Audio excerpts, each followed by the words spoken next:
आज की वीडियो बहुत इंपॉर्टेंट होने वाली है। आज की वीडियो में बात करेंगे कैसे एक सैलरी पर्सन शेयर मार्केट में अपने पैसे को इन्वेस्ट कर सकता है। अगर उसको नॉलेज है तो वो क्या कर सकते हैं, डायरेक्ट स्टॉक के अंदर इन्वेस्ट कर सकते हैं। अगर इतनी ज़्यादा नॉलेज नहीं है तो क्या है, सिंपल है, बहुत ही सिंपल तरीका है कि आप म्यूचुअल फंड के अंदर जो एसआईपी कर सकते हैं।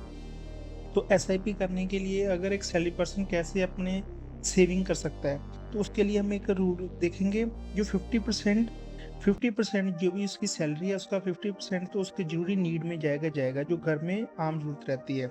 30% क्या है, 30% में उसके जो शौक अपने पूरे कर सकते हैं, बाहर घूम फिर सकते हैं, जहाँ मूवी देखनी है तो उसके लिए यूज़ कर सकते हैं। और जो 20% है, 20% हमेशा सेविंग में आना ही चाहिए। अगर कोई रिस्की नहीं है तो अपना एफडी में या किसी और जो सेफ फंड है उसमें इन्वेस्ट कर सकता है। अगर जो थोड़ा रिस्क लेना चाहते हैं, लॉन्ग टर्म के में अपना पैसा ग्रो करना चाहते हैं, तो उनके लिए सबसे अच्छा तरीका कौन सा है, एसआईपी कर सकते हैं।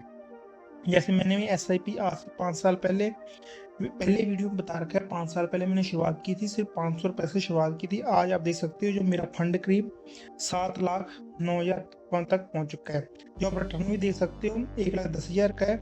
इसमें मेरी प्रॉफिट बुकिंग भी हुई है, और जो करीब 75,000 की जो मैंने इसमें प्रॉफिट बुकिंग कर रखी है।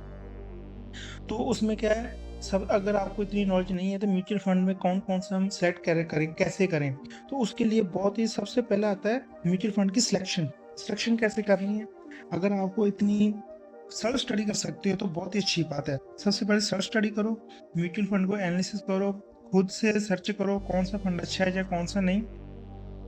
और अगर आपको इतना भी आप लोड नहीं लेना चाहते तो बहुत ही सिंपल है, आप यूट्यूब पे सर्च करो। बहुत अच्छे अच्छे यूट्यूब चैनल हैं जो आपको बहुत ही अच्छी तरह से गाइड करेंगे कौन से फंड में इन्वेस्ट करना चाहिए, कौन सा फंड कैसा है, कितना उनका एक्सपेंस रेशो है, सबके बारे में बहुत अच्छी तरह से गाइड करते हैं। तो उसके बाद आता है जो कैटेगरी, कैटेगरी कौन सी होनी चाहिए। इसमें अलग अलग कैटेगरी होती है, लार्ज कैप, मिड कैप और स्मॉल कैप, और हाइब्रिड फंड भी होते हैं। उनकी आप यूट्यूब से वीडियो देख सकते हो। जो लार्ज कैप फंड होता है, लार्ज कैप फंड जैसे मैं यहाँ पे आपको दिखाऊं, मैंने दो, मेरे पास लार्ज कैप फंड है, Motilal Oswal large and mid cap, क्योंकि मैं थोड़ा रिस्क अग्रेसिव हूँ, क्योंकि मुझे मेरा जो टर्म, मेरा भी लॉन्ग टर्म का है। तो मैंने large and mid cap fund Motilal Oswal, और दूसरा Kotak large and mid cap fund, इन दोनों फंड में अपना करीब 4200 रुपए की एस आई पी कर रखी है।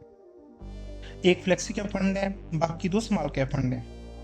इसी तरह आपको भी अपने रिस्क के हिसाब से कैटेगरी की चॉइस करनी है कि आप कितना रिस्क ले सकते हो। अगर आप कम रिस्क लेना चाहते हो तो आप सारा जो अपने एस आई पी है लार्ज कैप फंड में कर सकते हो। अगर थोड़ा उससे ज़्यादा रिस्क लेना चाहते हो तो आप जो मिड कैप फंड है उनमें इन्वेस्ट कर सकते हो। अगर आप अग्रेसिव हो तो स्मॉल कैप फंड में जा सकते हो, पर फिर भी जो पोर्टफोलियो है उसको आपने ऐसा बनाना है कि लार्ज, मिड और स्मॉल कैप तीनों में अपना पोर्शन को परसेंटेज वाइज आप डिवाइड करके आप अपना पोर्टफोलियो बना सकते हो। तो जब भी आप अपने म्यूचुअल फंड की सिलेक्शन करते हो तो उनमें क्या है, कोई भी अपना उनको ओवरलैप चेकिंग नहीं करता। ये कोई बात बताता भी नहीं ओवरलैप पे, मतलब अगर जैसे मान लो मैंने Motilal Oswal large cap mid के उसमें इन्वेस्ट किया है, और मैं एक ऐसा फंड सेलेक्ट कर लूँ जो जिसमें मेरा ज़्यादा पैसा सेम फंड जो स्टॉक है उनमें इन्वेस्ट है, तो उसका ओवरलैपिंग हो जाए तो उसमें कोई फ़ायदा नहीं होता इतना। अगर एक फंड नीचे गिरेगा तो दूसरा भी उतना ही नीचे गिरेगा। तो इसके लिए हम, आप YouTube पे सर्च करोगे तो फंड ओवरलैप चेकिंग करके यूट्यूब पे सर्च करोगे, कोई वेबसाइट खुलेगी, वहाँ पे आप दोनों फंड को जो ओवरलैप चेकिंग उससे करनी है इतना कि कम से जो फंड ओवरलैप कितने स्टॉक या जो 100 में से कितना पैसा रुपया जो एक ही स्टॉक के अंदर लग रहा है। तो ये मैक्सिमम 20% तक होना चाहिए। अगर 20% ओवरलैप कर रहा है तो ठीक है। अगर इससे ज़्यादा 30-40%, 50% है तो उस फंड की हम दो फंड रखने का कोई फ़ायदा नहीं है, उसको हम अवॉइड करेंगे। तो अभी सबसे मेन बात क्या है, लॉन्ग टर्म इन्वेस्टमेंट। जब भी आप पैसे को इन्वेस्ट करो, आप कम से कम 5-7 साल का विजन रखो, क्योंकि कई हर बार नहीं होता कि मार्केट हर साल ऊपर ही जाएगी और हर आपको एक अच्छा हर साल 15-17% रिटर्न मिलेगा, ऐसा नहीं होता। जैसे अभी आप पिछले 1.5-2 साल से देख रहे हो मार्केट में इतना रिटर्न नहीं आया। मार्केट अपनी एक जगह कंसोलिडेशन कर रही है। पर फिर भी क्या है, अगर मार्केट कंसोलिडेशन भी करती है तो अगर जो हमारा पैसा है अलग अलग पॉइंट पे ऊपर इन्वेस्ट होता रहता है तो एक एवरेज पॉइंट बन जाता है। अगर जैसे एवरेज पॉइंट से ऊपर जाता है तो हमारे एक अच्छा प्रॉफिट देखने को मिलता है। जैसे यहाँ पे मैं आपको दिखाता हूँ ये कैसे काम करता है। यहाँ पे आप देखो इस पॉइंट के ऊपर अभी मार्केट है जो हाई अपने हाई पॉइंट से करीब 10-15% नीचे है, फिर भी जो मेरा पोर्टफोलियो अप जा रहा है। उसका क्या रीज़न है, जब मार्केट यहाँ पे गिर रही थी उस टाइम पे मैंने अपनी SIP को बंद नहीं किया। SIP को ना बंद करने का जब मार्केट थोड़ी सी भी ऊपर रिकवर की तो जो मेरा पैसा पूरा का पूरा रिकवर कर गया और अच्छे खासे अपना प्रॉफिट में आगे मैंने क्लोज किया है।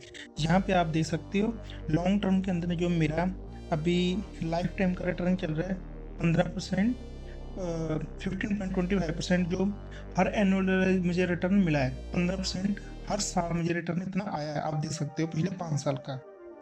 और जो एक्टिव रिटर्न चल रहा है वो 17.5% का एक्टिव रिटर्न चल रहा है, जो एक साल का पिछले एक साल के अंदर चल रहा है मेरा प्रॉफिट 17%, जो बहुत अच्छा है। अगर मार्केट यहाँ पे कंसोलिडेशन में करती है तो घबराना नहीं है। अगर आप शुरू कर दोगे तो क्या होगा, शुरू करने के बाद जो आपका पैसा आपको हैबिट हो जाएगी, करीब 1-2 साल लगेगा, 1-2 साल तक आपका पैसा आपको लगेगा किसी में कोई फायदा नहीं है। यहाँ पे आपको फिर दिखाता हूँ, जो पहला साल था, पहले 2 साल तक मुझे कोई भी रिटर्न नहीं था। जैसे ही 2 साल के बाद मेरा पैसा बढ़ना शुरू हुआ, 1 लाख के आसपास हो गया, उसके बाद रिटर्न देखो आना शुरू हो गया। ये लाइव एग्जाम्पल है, पिछले 5 साल से इन्वेस्ट कर रहा हूँ और ये अब मेरा पोर्टफोलियो देख रहे लगातार जो ग्राफ ऊपर की तरफ जा रहा है। जो मैंने बीच में जो पैसा निकाला है ये मैंने फंड स्विच किए थे, ये आप देख सकते हो। अगर भी आप सैलरी पर्सन हो, आप इतना टाइम नहीं है शेयर मार्केट में इन्वेस्ट करने का, तो सीधा सिंपल है, आप मंथली SIP कर सकते हो। जो मंथली आपका पैसा हर मंथ आपके अकाउंट से कट जाएगा। आप एक अच्छा पोर्टफोलियो बनाओ। आप यूट्यूब पे वीडियो देख सकते हो जहाँ मेरे फंड देख सकते हो, मैंने कौन कौन से फंड में सेलेक्ट अपने किया, आप इसमें देख सकते हो। पर ये कोई आपको कोई राय नहीं है कि आप इसी फंड में इन्वेस्ट करो। आप खुद की एनालिसिस करो।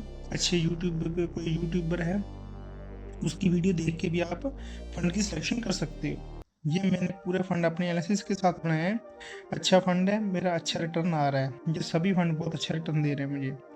तो आप भी अगर इन्वेस्टमेंट ने शुरू नहीं की तो आज से अपनी इन्वेस्टमेंट शुरू करें। तो मिलते हैं अभी अगली वीडियो में।